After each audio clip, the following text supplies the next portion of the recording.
Caroline entrou, QNSP entrou. Então, a introdução começa aqui comigo, pessoal. Vamos começar aqui, o autismo aqui em casa. Então, assim, pessoal, vou fazer uma leitura bem breve aqui para vocês, né? O funcionamento do cérebro de uma pessoa no transtorno do espectro autista é alvo de inúmeras pesquisas em todo o mundo. Felizmente, né, pessoal? Graças a Deus. Os cientistas têm procurado compreender os mecanismos que podem estar ligados a essa desordem, entre aspas, neurológica, né? Que ela caracteriza a condição do TEA, né? Gerando desafios sociais, de comunicação verbal e não verbal e comportamentais. Dito isso, o nosso assunto hoje, poda neural, né? Quando a gente pensa na palavra poda, o que a gente pensa em primeiro momento, né? A gente pensa lá no nosso jardim, numa árvore, né? A gente fazendo aquela poda bonitinha. E para que a gente faz essa poda? Para aquela árvore se revivar, se renovar, para ela dar mais frutos, né, Dani? Isso mesmo. Para ela crescer linda. De vez em quando a gente tem que estar podando essa árvore para ela crescer assim, bem vistosa, com flores, com frutos, né? Na poda neural que nós vamos falar hoje aqui na live, né? Dá para fazer uma associação com isso, só que a gente está falando aí de cérebro, né? A poda acontece dentro do cérebro justamente para ela fortalecer as sinapses, as redes neurais, né? E né, quando isso acontece, essa poda, é necessário desligar algumas redes que não são usadas com muita frequência, para vocês entenderem. Então, quando ocorre essa poda, é desligado uma parte de redes neurais que normalmente são as que não são muito utilizadas. Até aí, eu acho que com esse exemplo da poda ficou bem simples para a gente fazer assim, a associação e compreender. Lembrando que a gente está falando aqui, eu e a Dani, como mães. Então, a gente vai usar assim, o maior possível de termos bem coloquiais para que a gente entenda, né, esse estudo. Então, dito isso, a Dani agora vai explicar aqui para vocês o que é, então, essa tal da poda neural no cérebro, né, amiga? Isso. A poda neural, no primeiro ano de vida de um ser humano, ela forma os circuitos neurais, que seriam como se fosse assim, um emaranhado, uma rede mesmo, uma rede que se assemelha até a uma teia de aranha. Ela é repleta de ligações entre os neurônios, né? A ligação dos neurônios que chama-se sinapses, sendo a responsável por conduzir a informação que transita entre o cérebro e o sistema nervoso central, o sistema nervoso central e todo o organismo nosso, né? Então, o neurônio é a chave de tudo e as sinapses são as ligações entre eles. Agora vamos falar assim, por exemplo, nesse período do desenvolvimento infantil, a criança possui o dobro de sinapses do que um adulto. Muito mais. É realmente um emaranhado, né? Então, Sim. isso ocorre porque o cérebro lança circuitos para muitas atividades, inúmeras. E já que não conhece o estilo de vida do indivíduo na ocasião, né? Ele faz uma reserva extra. Então, ele vai guardando vários neurônios. Com o tempo, na medida em que o indivíduo recebe os estímulos de contato, né? Contato com a mãe, com a família, com tudo em volta. Aí, as informações todas do ambiente, né, amiga? Todas. E o bebezinho, pessoal, ele tá com a CPU dele vazia, né, amiga? Limpinha. Então, todas as informações estão chegando ali. Falando a grosso modo.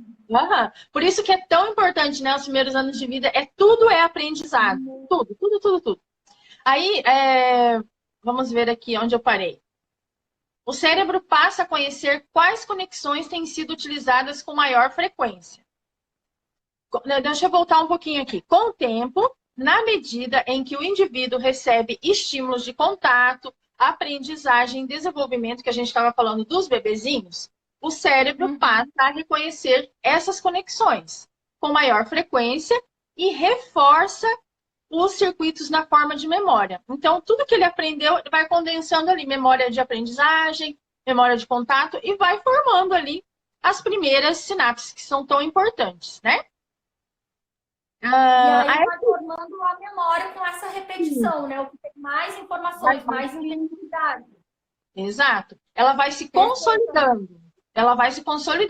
Aí, a essa exclusão, aí, de repente, tem algumas coisas que não vai usando mais. Aí, essa exclusão que a gente fala que é a poda. Tudo que não está sendo usado, aproveitado, vai sendo descartado, né? É um processo que ocorre dentro do cérebro e que resulta na redução do número total de neurônios. Então, aí já começa a ter um corte, né? Um corte de neurônios. Acontece esse corte em vários momentos da vida, vários. Não quer dizer que só existe aquelas duas grandes podas. Vai acontecendo isso em toda a vida. Mas ela é mais marcante e mais intensa no mais ou menos próximo a 1 ano e meio até 3 anos de idade. Ou seja, essa primeira poda maior, mais significativa, é bem na idade da primeira infância, tá? E aí a gente sabe, né, que os nossos filhos, quando chegam 1 ano e meio, 2 anos, a gente começa a notar algumas diferenças. Mas lá na adolescência também tem uma outra poda, que vai preparando o indivíduo, isso, muito grande, para a vida adulta. Porque olha como é maravilhoso o cérebro também, né? E essas podas, gente, não são ruins, tá? Que fique bem claro. Ela é benéfica para o funcionamento do cérebro. Se não houvesse essas podas, o cérebro ia ficar cheio, mais pesado e não ia conseguir trabalhar. É como uma máquina mesmo, né? É mais ou menos isso, para vocês entenderem como que é o processo dessa poda neural, né?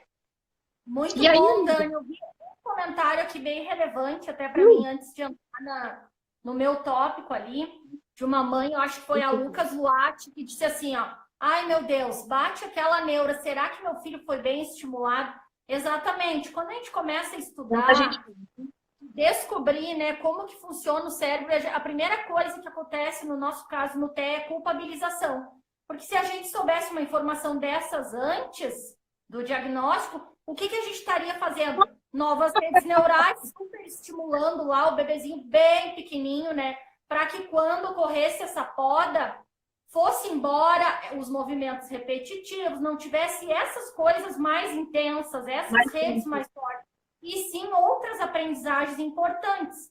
Mas a gente não sabia, pessoal, disso, os sintomas são super sutis, e eles dão as caras mesmo. Eu e a Dani estava conversando, tanto no meu diagnóstico como no da Dani, a gente imagina que foi bem aí nessa época dessa primeira poda neural. Porque o que acontece? Por exemplo, a Alice tinha um desenvolvimento típico até 1 ano ali, tá? Ela estava dentro dos marcos, assim, ok. Não é que ela era um bebê ninja, mas ela também não estava para trás. O Rafa também não, né, amiga? Sim.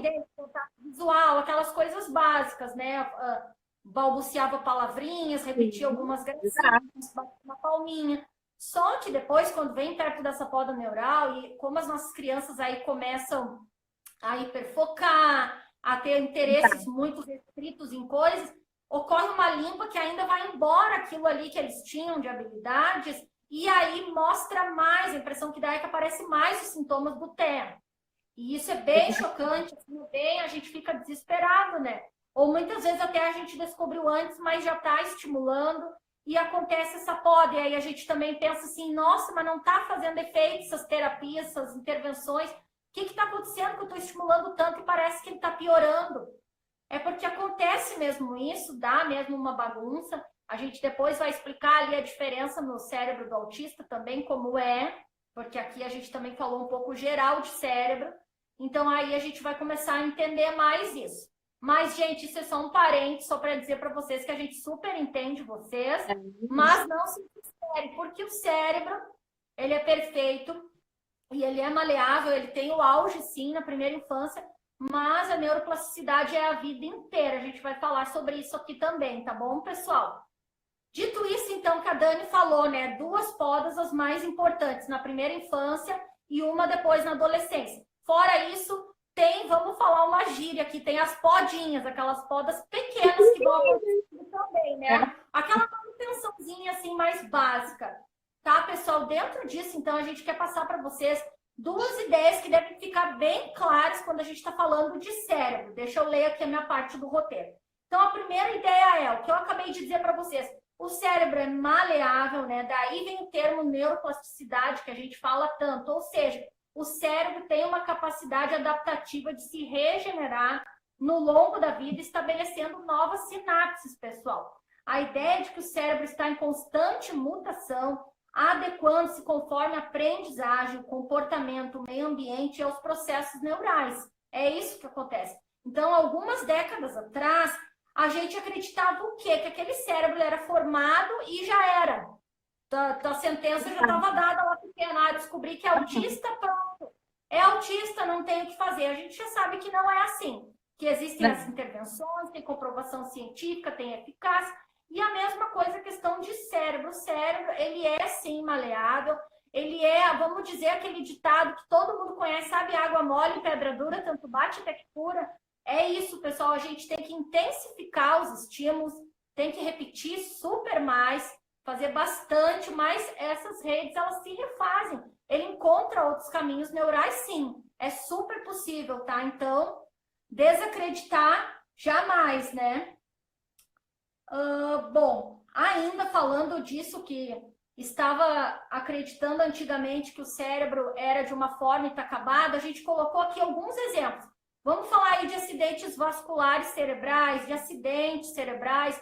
Quantas pessoas, muitas vezes, que tem, gente, que fica com o corpo paralisado um lado, né, Dani? Deixa de falar, perde movimentos.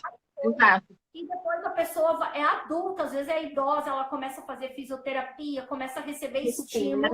O cérebro encontra caminhos e faz redes neurais novas sinapses. Isso é possível a vida inteira, né? Sim, só, possível. claro, vai aqui entrando mais na live, vocês vão perceber que a quantidade, essa que é a grande diferença, a quantidade de sinapses, de neurônios na infância é infinitamente maior. Então, por isso que a gente não pode perder tempo, pessoal. Assim, tempo é tesouro, tá? Muito. Deixa eu ver o que diz a minha parte. Entrou. Hoje tem 2 irmãos meus aqui na live, Dani. Eu vi que o Pablo também entrou. Que legal, né? Tô respeitável na família participando. Pessoal, aqui, deixa eu passar mais. Dentro do que eu estava falando, né, que por um bom tempo se acreditou que a plasticidade existia até os 5 anos só de idade, depois, até que um neurocientista da Califórnia, ele é muito conhecido, então a gente vai citar até o nome aqui, o Dr. Michael Merzin, né, Dani? Merzenich. Michael Merzenich descobriu que era possível modificar as redes neuronais, mesmo em indivíduos adultos. E com a relação ao autismo ainda, tem estudos, né, desse mesmo doutor, as conexões cerebrais do autista costumam se consolidar muito cedo. Aí é isso que a gente estava explicando também antes, voltando ali. Do autista se consolida muito cedo, então por isso que os sintomas aparecem até os 3 anos de idade, né, Dani? E enquanto nas pessoas no desenvolvimento típico, os, entre aspas, dito normais, né, essa consolidação ela vai ocorrer um pouco mais tarde, normalmente é lá na adolescência. Já nos autistas é cedo, é bem precoce, é por volta ali de uns 2 anos de idade. Então, o que acontece? O cérebro fica cheinho de conexões pouco específicas e pouco reforçadas. Isso explica o porquê que é mais difícil das nossas crianças adquirirem certas habilidades, por que elas necessitam, então, tanta repetição e tanta estimulação contínua. Está provado, pessoal, que requer mais esforço, repetição, mudar as formas da aprendizagem, métodos, né? Mas nada mesmo é impossível. Bom, a Dani agora, para aí fixar um pouco mais essa ideia, vai falar um pouquinho mais aqui de uma segunda ideia, então, sobre cérebro, né, Dani? Isso. Então, vamos reforçar, tá? Para todo mundo aprender direitinho e não ficar dúvidas. O cérebro, ele é podado. Sim. Pode falar, amiga, pode falar. Não, é isso aí. Como eu comentei no começo da live, a gente vai, às vezes, fixar alguns assuntos, voltar, que a gente juntou 2 estudos. Estudo de cérebros, de um modo geral, e estudo de cérebros de autistas, né? Atípico, um pouco diferente. Mas aí a gente consegue fazendo essas comparações e compreendendo os dois e vendo o que é esperado, o que a gente busca também para os nossos filhos, né? Fica mais fácil de compreender, né? Então, o cérebro humano, ele é podado regularmente, porém as grandes podas neurais acontecem por volta da primeira infância e a outra na adolescência, que a gente já comentou. Mas isso acontece devido àquela plasticidade, por ele ser maleável.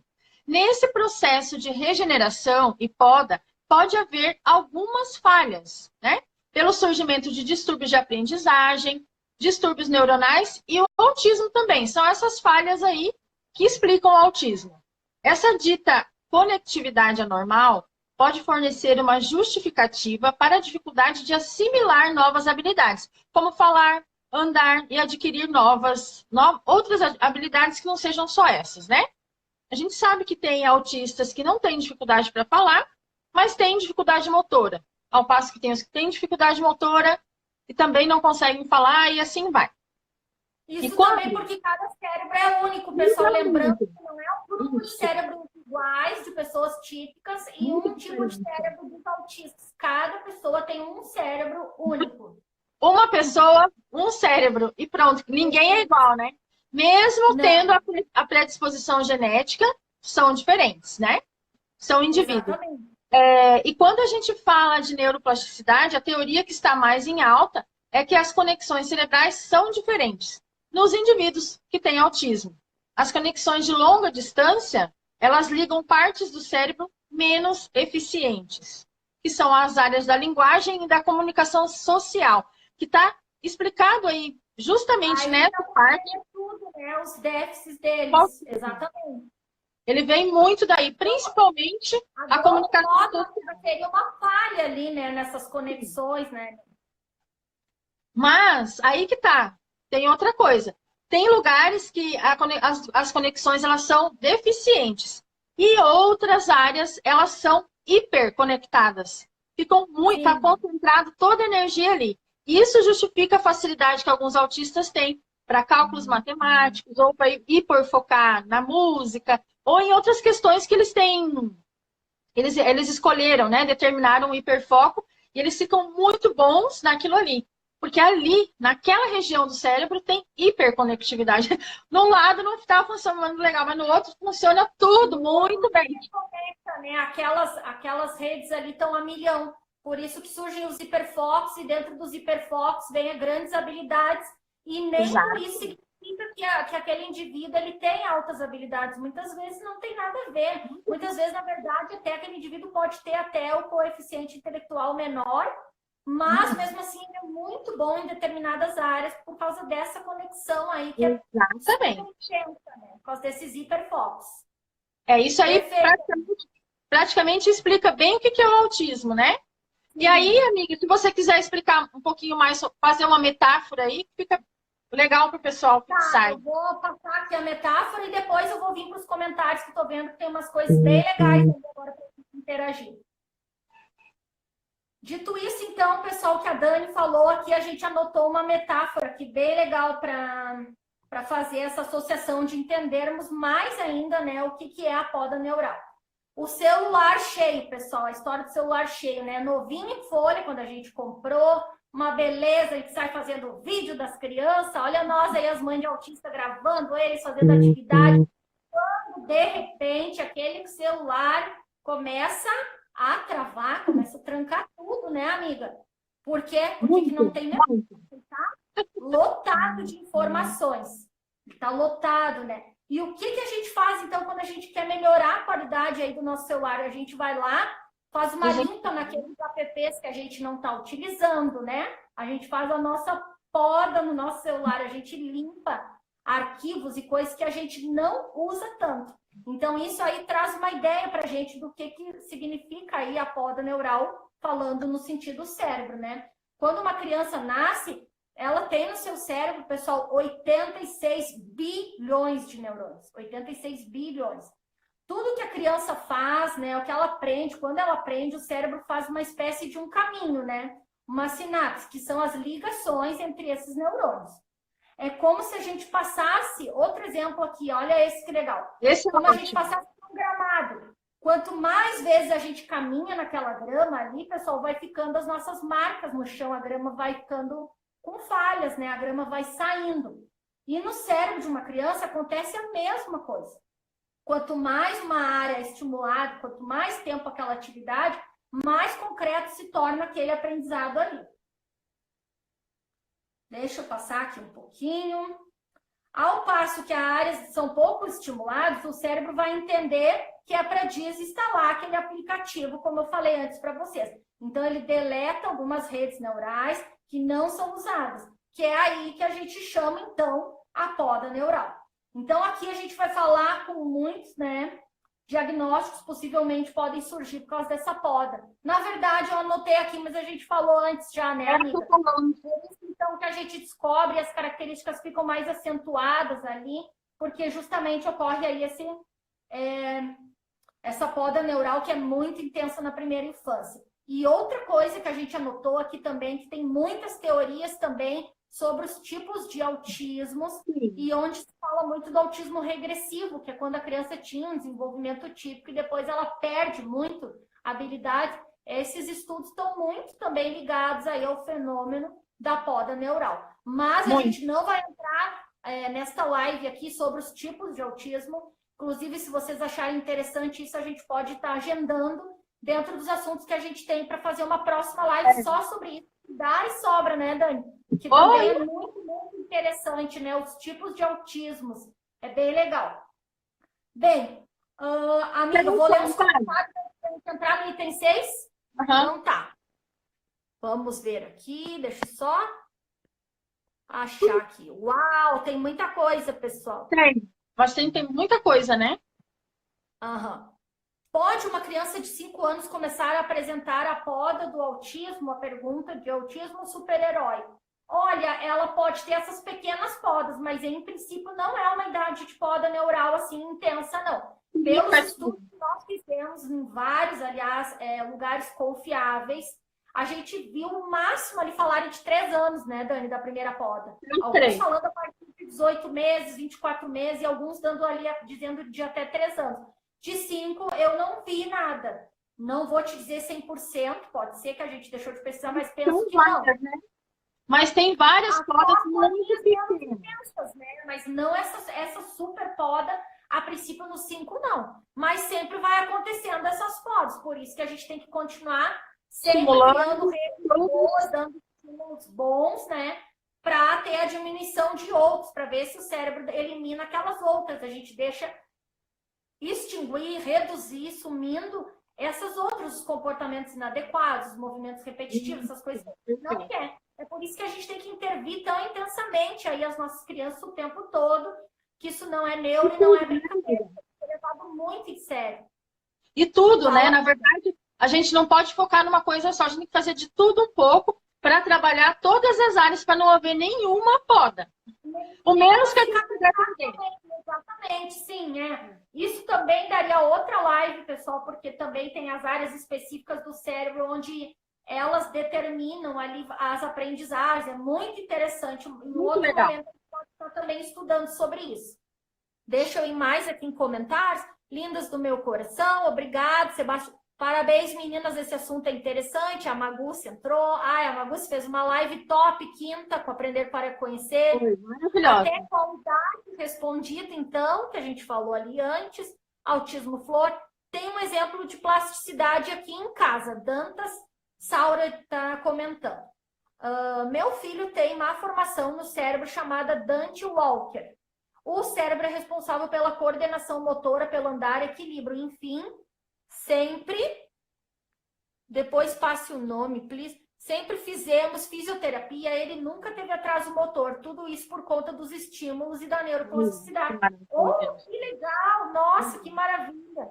Que inspiração aí que ela está trazendo para nós, além de estar falando, pelo visto, de uma... Deixa eu ver aqui o nome de novo, mas eu acho que é uma coisa rara, né? Eu não conheci esse nome.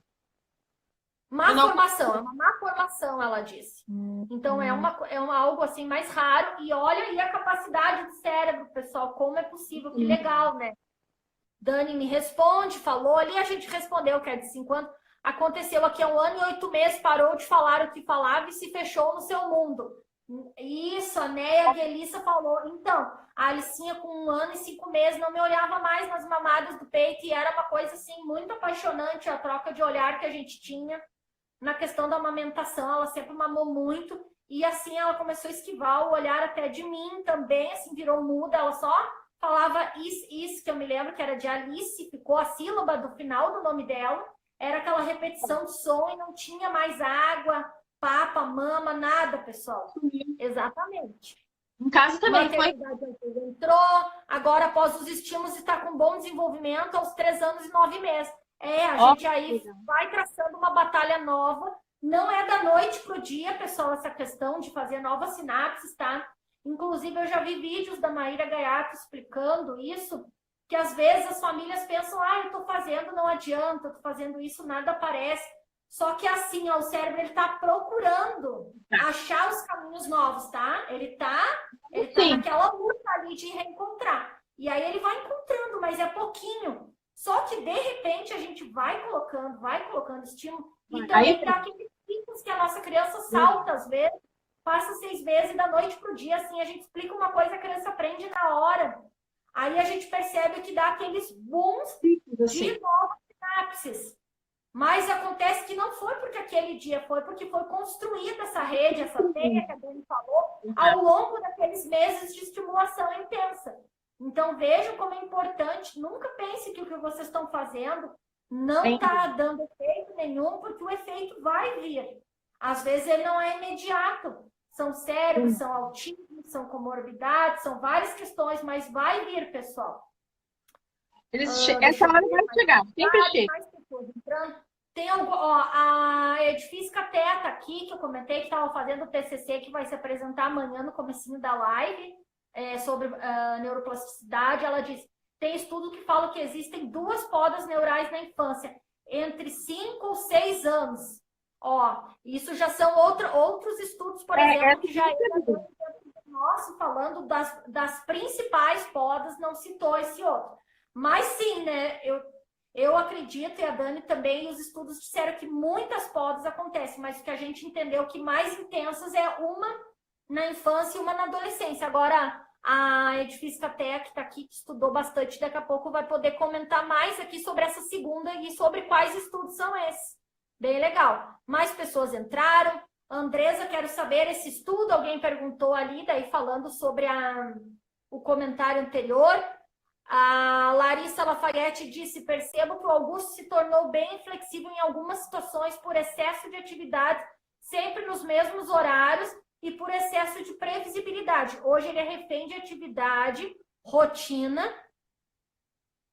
Acho que o comentário dela vai continuar. Qual a idade da poda? Segundo esse neurologista citado. Segundo esse citado, ele falou de 3 anos, né, Dani? Ele é um neurocientista, ele é considerado o pai da neuroplasticidade.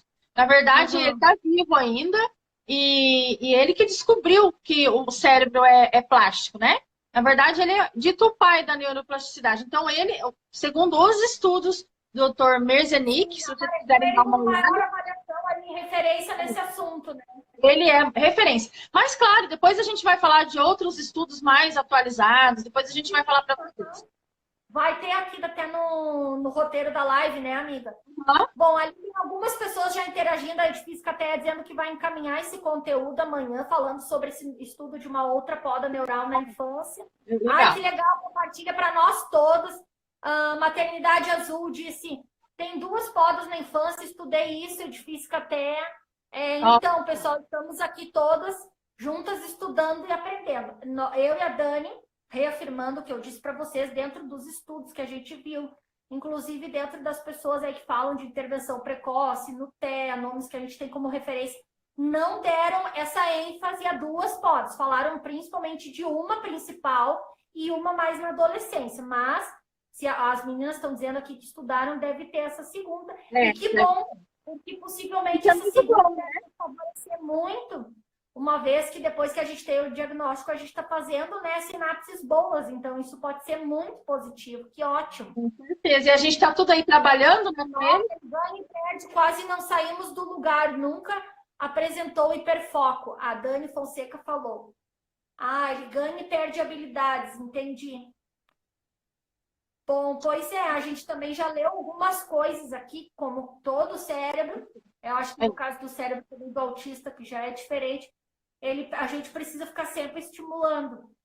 Por exemplo, vamos falar casos aí de crianças que evoluíram um monte, que a gente sabe, assim, no passado, frequentava escola e tal, e às vezes regride bastante quando termina o período escolar, perde convívio social, atividades extras, assim, de estímulo, terapia, porque possivelmente o cérebro precisa, principalmente no caso, acho, do autismo, de todas as condições, assim, que seja do neurodesenvolvimento, precisa de estímulo também intensivo, então deve acontecer. Eu também noto, às vezes, aqui em casa, assim, até que se a gente fica 2, 3 dias sem fazer determinadas coisas, parece que começa a vir à tona de novo outros comportamentos e outras sinapses aí que a gente não quer, né, Dani?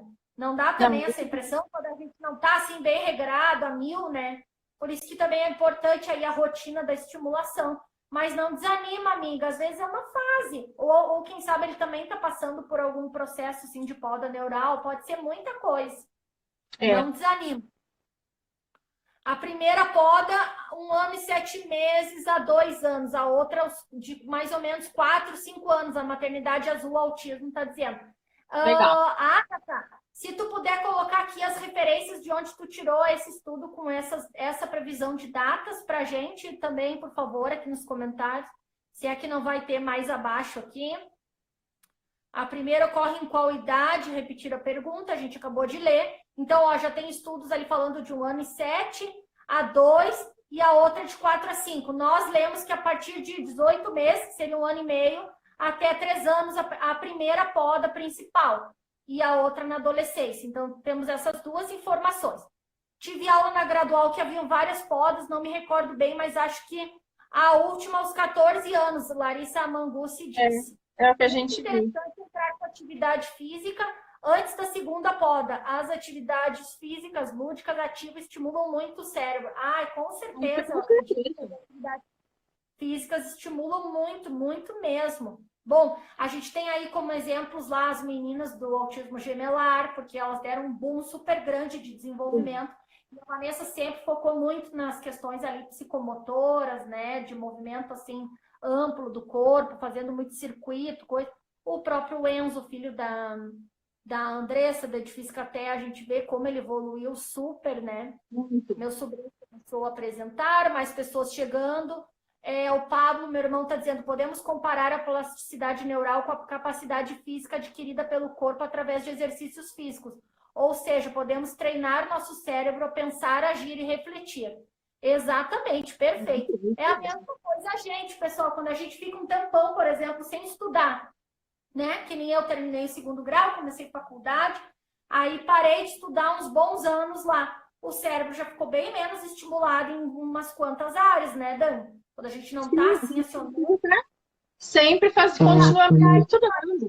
No começo é difícil tu se concentrar, no começo é difícil estudar, no começo é difícil tu elaborar textos, fazer um monte de coisa. Mas quando tu começa a fazer esse trabalho, né, com mais frequência, volta lá aquela história que a gente falou lá no comecinho. A gente vai fazendo redes mais fortes, né, e vai armazenando também na memória. E aí o cérebro ele é infinita capacidade de possibilidade. Pablo ainda disse parabéns pela live, assunto muito interessante, de grande importância, um grande abraço, obrigado. Autista super-herói, o filho da Cláudia Marcelino também regrediu com idade mais avançada, procura informações sobre ele, a Dani Fonseca falando. Sim, e possivelmente também tem essas questões dessa outra poda grande, né, Dani, que a gente falou da adolescência. Olha, eu escutei muitos relatos dessa fase da adolescência. Vou usar um termo agora aqui, punk, a gente diz, mas inclusive, pessoal, relato até de próprios autistas, que é muito interessante, né, validar. E eles falam sobre eles mesmos, eles dizendo dessa época, assim, como foi. Uma a cada 30 mil crianças nasce com Dante Walker, a Danta... Olha só. A Zaura falou. Ah, não, e não é, então, é raro, mas não é tão raríssimo, não. Mais pessoas entrando, aplaudindo aqui na live. Aqui foi com 1 ano e 2 meses, parou de dar tchau, mandar beijo e outras habilidades. Mas agora, depois de muito trabalhar, está voltando. Angélica, mãe do Tutu. Pablo Afonso, as atividades físicas coordenadas e com objetivo podem sim trazer redes neurais ricas em sinapses. Ele física até interagindo ali com ele. A Dani Fonseca disse, tomara que venha, vai vir sim. Tudo com muita paciência, passinhos de formiga, e quando menos esperamos, eles mostram que aprenderam tudo que achávamos que nem prestavam atenção. A Tami Ziese falou perfeitamente, isso é uma pura verdade. Eu lembro da Alice, assim, numa época bastante alheia, onde a gente falava com ela, fazia várias coisas e parecia que eu estava ali conversando com a parede, que ela não me dava resposta alguma, aparentemente para mim. Mas eu sempre digo que ela estava internalizando aquelas informações, ela não conseguia encontrar meios para me demonstrar que ela estava absorvendo, mas sim, ela estava. Tanto que depois, quando ela foi se tornando verbal ou tendo outras formas de se comunicar, ela me provou infinitas vezes que coisas que eu estava lá mostrando para ela, ela estava assim aprendendo, pessoal. É impressionante.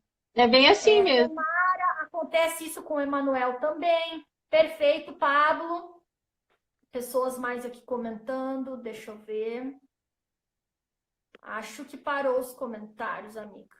Não tá mais. Ah, não. Ih, meu filho tem autismo e não fala direito. Sim, o déficit da linguagem deles é bastante importante, por isso tem que fazer bastante estimulação no que diz respeito à linguagem. Tem estratégias específicas e etapas da linguagem para isso estar funcionando e consolidando. A gente até tem vídeo lá no canal do YouTube de uma live onde a gente falou sobre comunicação, né, não verbal e verbal, né, Dani?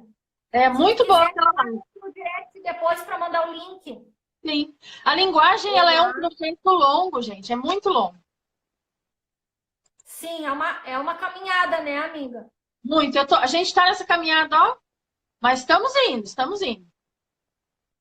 Esses dias, Emanuel começou a falar palavras novas e me mostrou uma figura de um planeta e disse espaço onde tem estrelas. Olha que tudo, olha só. Acho que esse foi o último comentário, amiga. Bom, então, pessoal, até essa parte aqui, dito isso que a gente sempre comenta, nossa live é uma live de estudos de mães aqui que estão interessadas nos assuntos pertinentes à nossa causa do autismo. A gente traz para vocês, normalmente, conteúdo de fontes confiáveis, mas, como sempre, né, vocês sempre estão aí agregando para a gente, trazendo informações. Então, eu acho, de qualquer maneira, dito ou não, as datas específicas ou não, diagnóstico, ele faz novas conexões, ele encontra novos caminhos, que dá para fazer sinapses a todo momento, na infância principalmente, mas uma vida toda. E não importa se é 1 ano e 7 a 4,5, é legal a título de informação a gente ter mais esses conhecimentos. Com certeza. Depois até a gente vai procurar e as gurias vão nos dar as fontes de onde surgiu essa questão de 2 podas na primeira infância. Mas se tem, melhor ainda, pessoal, porque daí a gente já descobriu e já está fazendo as coisas certas. Mas se também não tem, se já foi, não importa. O que importa é que a gente tem que estimular muito e que o cérebro ele vai se moldando e ele vai, sim, construindo, encontrando caminhos novos, tá bom, pessoal? Bom, vamos seguir aqui um pouco no conteúdo, porque daqui a pouco a gente volta a ler mais comentários, porque tem bastante coisa ainda aqui para falar para vocês. Então, Dani, como os nossos filhos podem sofrer menos com o prejuízo das podas neurais, amiga? É mais ou menos o que a gente faz aqui, né? A gente tem uma missão como pais, que não é só jogar tudo na conta dos terapeutas, dos professores, a gente tem que fazer a nossa parte também, que a gente sempre fala, né? Então, nossa missão como pais é fazer com que os nossos filhos preservem o maior número de sinapses. O ideal é que a poda seja sempre a mínima. Por isso, trabalhar várias coisas, não é só ficar na atividade, é brincar, é ter contato com coisas sensoriais, é colocar o pé no chão, é se sujar, é parquinho, é tudo um pouco, né, amiga? Um complemento aí perfeito para falar quando a Dani se refere a tudo. A Dani tem um vídeo lá no YouTube top que fala sobre isso, que se chama cronograma de atividades. E esse cronograma ele é baseado dentro de estudos, de pesquisas científicas e de todas as áreas que precisam ser trabalhadas, por exemplo, no TEA. Então, a gente vai ter ali sensorial, motor amplo, motor fino, flexibilização, dentro da flexibilização, exclusão, trabalhar comandos, trabalhar ali a linguagem receptiva, vários tipos, trabalhar a linguagem, depende do nível da linguagem, aí tem também as 8 etapas, tem todo um roteiro que seria o ideal, então, da gente estar fazendo todos os dias isso, ou se a gente não consegue cumprir tudo isso num dia, em 2, 3 dias que a gente consiga fazer esse rodízio para estar contemplando, pessoal, todas essas áreas do cérebro. Olha, esse vídeo vale super a pena. Se vocês querem ter, inclusive, tem um arquivo lá no Excel prontinho para vocês terem um norte aí do que são essas áreas que tem que ser contempladas. Exato. Bom, pode continuar, amiga, falando. Era só porque eu me lembrei daquele vídeo, é muito bom. Ele é bom, é verdade. E aí, quanto mais a gente fortalecer esses caminhos, né, em várias direções aí do cérebro da nossa criança, ela vai aprender e vai desenvolver melhor, né? Para não acontecer aquilo de você faz um monte de coisa, mas esquece, por exemplo, de colocar uma música para a criança, de treinar o ouvidinho dela para música, para uma coisa diferente. Então a gente tem que trabalhar de Ou a questão tudo. da rigidez, que a Larissa ali falou, né, amiga? Tu viu aquele comentário ali? Como foi feito muito estímulo também de coisas específicas, também causou uma questão de ficar tendo que fazer aquilo, né? Também por isso que Fica tem que ter, sempre a gente fica trabalhando. Porque, olha, se a gente deixar tudo no gosto dos nossos filhos, eles vão ficar só no hiperfoco deles. De hiperfocos restritos, né? A gente tem que fazer o negócio girar. A gente precisa. E aquilo que a gente falou na live passada, né, amiga? O inverso de rigidez é amplitude, né? Quanto mais o leque for maior de informações, de coisas que a gente trouxer para a criança, menos a gente vai enraizando essas questões também de rigidez. Mas é basicamente isso, a gente exercitar habilidades diversas, né? Para ela se tornar mais concreta. Nas áreas que são mais difíceis, de repente, você vai caprichar mais, igual eu tô nessa parte. Motricidade fina e tô também trabalhando a linguagem funcional. O Rafa está indo para a primeira série. Minha preocupação está um pouco mais com questão da escola, mas é o que eu estou focando. Mas mesmo assim, eu não deixo de colocar ele para brincar o sensorial, para fazer atividade motora, para estar ouvindo música, sabe? A gente coloca de tudo um pouco. Mas, claro, a gente também tem que trabalhar a parte que a criança também tem mais dificuldade, né? E a gente não, é aquela máxima. Persistir, insistir e repetir sempre. É aí que eles aprendem. Tem que ser assim, não tem outra jeito. Uma coisa muito interessante do que tu falou agora também, que vai trazer um tema que a gente já fez aqui live sobre o transtorno do processamento sensorial, por exemplo. Como também é uma questão que não tem cura, a gente, mesmo que a gente traga os estímulos, faça as dessensibilizações, a gente vai ter que estar sempre, né, vai ter períodos na vida que eles vão estar mais hipersensível, hiporresponsivo. Buscador. Então, aí a Dani falou também, por que tem que estar sempre fazendo ali uma atividadezinha sensorial, mesmo que para ele já está super bem aquilo ali, justamente para continuar super bem também, né, amiga? Não dá para abandonar tudo, de repente, para tudo. Não existe alta para essas coisas. Os nossos filhos precisam de acompanhamento contínuo. Tanto em terapia quanto a nossa em casa, né? Não tem outra coisa. Sim. A gente tem que estar trabalhando sempre, né? Eu acho que aqui foi tudo. Explicar a importância de repetir e insistir para a criança generalizar, que generalizar é aquilo, não podemos esquecer disso. A gente faz uma atividade, ensina uma habilidade para o nosso filho, na nossa casa, ele também tem uma boa generalização ali, aliás, ele faz essa habilidade na escola, em terapia, mas ele vai na casa de um coleguinha e não consegue. Então, não generalizou. Não generalizou.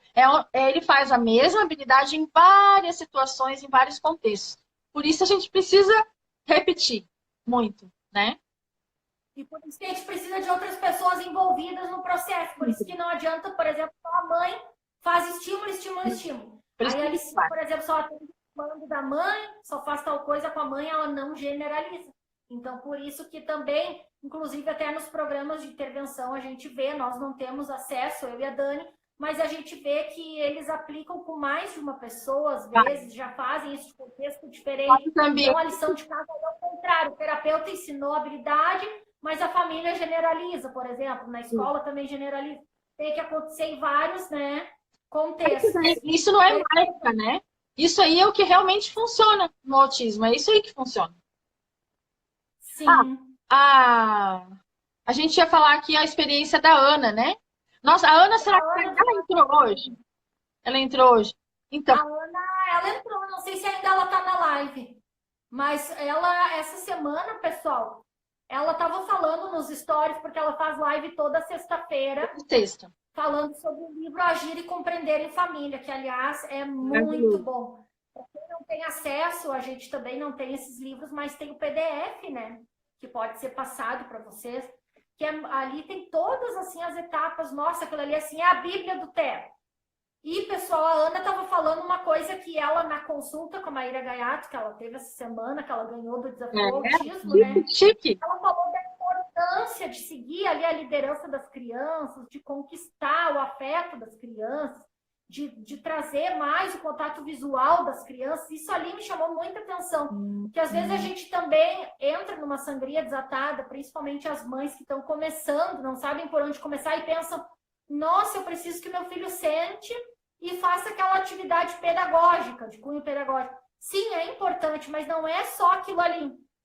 Não é só aquilo ali, pessoal, e não se começa por ali de jeito nenhum. E mesmo quando tiver, a gente tem que continuar trabalhando essas outras atividades. Porque, por exemplo, se a gente consegue trazer mais contato visual da criança para a gente, parece uma coisa simples, mas está se fazendo sinapses de contato visual. Né? A gente está reforçando aquela sinapse, então vai tender a se repetir mais. Tem que ser bastante, tem que ser consistente, essas coisas que parecem ser básicas, mas são muito importantes. E aí agora vamos falar do contrário. Quando a gente negligencia, ou a escola negligencia, deixa uma criança dentro do comportamento lá repetitivo, fazendo uma estereotipia, por exemplo, que ela não está incomodando, mas ela não está absorvendo nada mais ali daquele ambiente, que sinapse essa criança está fazendo? Mais sinapses daqueles movimentos repetitivos, Exato. que é o que a gente não quer. Então, por isso que não é frescura, e a gente tem que bater a tecla nas escolas e tudo, de que tem que acontecer as interferências ali quando está acontecendo, tem que ter gestão de comportamento. Por causa disso, sim, porque quanto mais aquilo ali ficar repetindo, a gente for deixando, não é uma questão daí de não estar respeitando, mas tu vai direcionar, vai dar um sentido para aquilo ali, vai deixar um pouquinho, mas vai trocar. Não pode ficar muito numa coisa, e muito menos numa coisa que a gente não quer que tenda a se repetir, né? Ainda mais agora que a gente fica sabendo, né, direitinho como que funciona. Imagina, né? Claro, quando nossos bebês eram pequenos, que nem a Alicinha corria para lá e para cá, para mim era uma brincadeirinha de criança, mas ela estava fazendo conexão de quê lá, correndo para lá e para cá, sabe?